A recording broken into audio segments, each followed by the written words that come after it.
देश की सबसे बड़ी बीमा कंपनी एलआईसी एक बार फिर से आपके लिए पैसे कमाने का मौका लेकर आ रही है।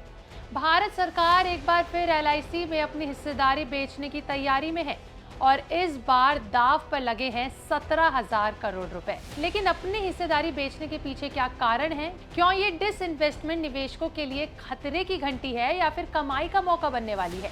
चलिए समझते हैं इस खबर को विस्तार से हमारी वीडियो में। आगे मैं आपके साथ तनीषा और आप देख रहे हैं विस्तार। सबसे पहले बात करते हैं एलआईसी की। देखिए, एलआईसी यानी कि life insurance corporation of India Bharat की सबसे बड़ी और पुरानी बीमा कंपनी है, जिसका मार्केट कैप करीबन 5.59 लाख करोड़ रुपए है और एलआईसी में सरकार की 96.5% हिस्सेदारी मौजूद है।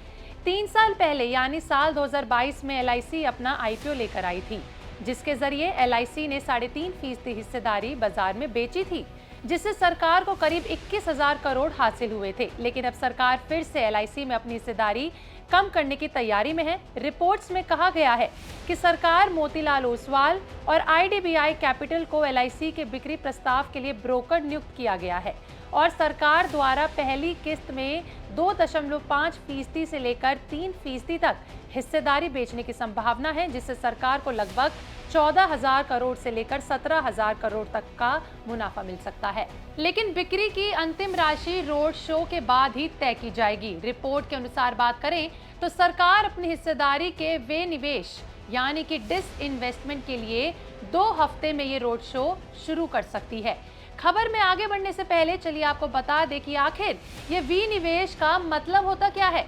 देखिए, जब सरकार या फिर कोई बड़ा शेयरधारक अपनी कंपनी में से कुछ हिस्सेदारी जनता को या फिर निवेशकों को बेचती है ताकि कंपनी में उसकी हिस्सेदारी कम हो, उसको ही डिसइन्वेस्टमेंट कहते हैं। ये कदम आमतौर पर पैसा जुटाने या फिर नियमों का पालन करने के लिए किया जाता है। अब खबर पर वापस आते हैं, जो कि है आखिर सरकार किनके पास एलआईसी में 96% जितनी बड़ी हिस्सेदारी है, वो आखिर कंपनी से अपनी हिस्सेदारी क्यों बेच रही है और इसके पीछे का अहम कारण क्या है। तो इस कदम के पीछे सेबी का एमपीएस नियम है। एमपीएस यानी कि मिनिमम पब्लिक शेयरिंग। सेबी के मुताबिक भारत की हर लिस्टेड कंपनी के पास कम से कम 10% शेयर पब्लिक के पास होना चाहिए। एलआईसी में केवल अभी 3.5% शेयर पब्लिक के पास हैं और एलआईसी एक लिस्टेड कंपनी है और उसको इस नियम का पालन करना होगा। इस नियम के तहत सरकार को अपनी हिस्सेदारी घटानी पड़ रही है ताकि पब्लिक शेयर होल्डिंग बढ़ सके। पहले 10% मिनिमम पब्लिक शेयर होल्डिंग के नियम को पूरा करने के लिए मई साल 2024 का समय दिया गया था, लेकिन बाद में इसे बढ़ाकर मई साल 2027 कर दिया गया है। अब सवाल ये उठता है कि सरकार अपनी हिस्सेदारी कैसे बेचेगी। इसके लिए एक प्रक्रिया होती है जिसे ओएफएस यानी कि ऑफर फॉर सेल कहते हैं। ओएफएस एक ऐसा तरीका है जिसमें प्रमोटर यानी कि सरकार अपने शेयर सीधे स्टॉक एक्सचेंज के जरिए बेचती है। इसमें नए शेयर जारी नहीं होते, बल्कि मौजूदा शेयर बाजार में लाए जाते हैं। इस प्रक्रिया में आम निवेशक के साथ साथ इंस्टीट्यूशनल इन्वेस्टर दोनों ही हिस्सा ले सकते हैं। ओएफएस तेज और पारदर्शी तरीका माना जाता है, जिससे हिस्सेदारी की बिक्री में आसानी होती है। एक और सबसे अहम सवाल वो ये कि ये कदम आपके निवेश पर कैसा असर डाल सकते हैं।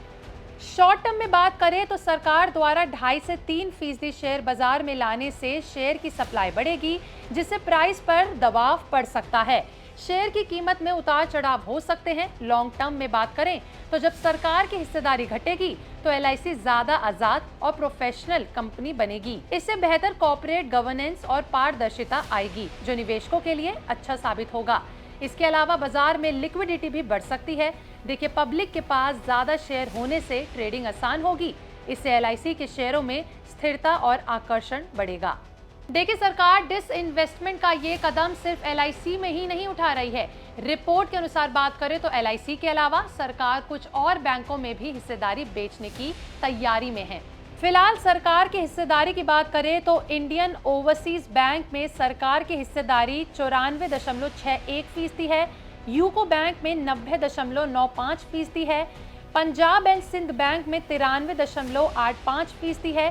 सेंट्रल बैंक ऑफ इंडिया में 89.27% है और बैंक ऑफ महाराष्ट्र में 79.60% है। अगले साल तक सरकार को इन बैंकों में अपनी हिस्सेदारी को घटाकर 75% तक लाने की डेडलाइन मिली है।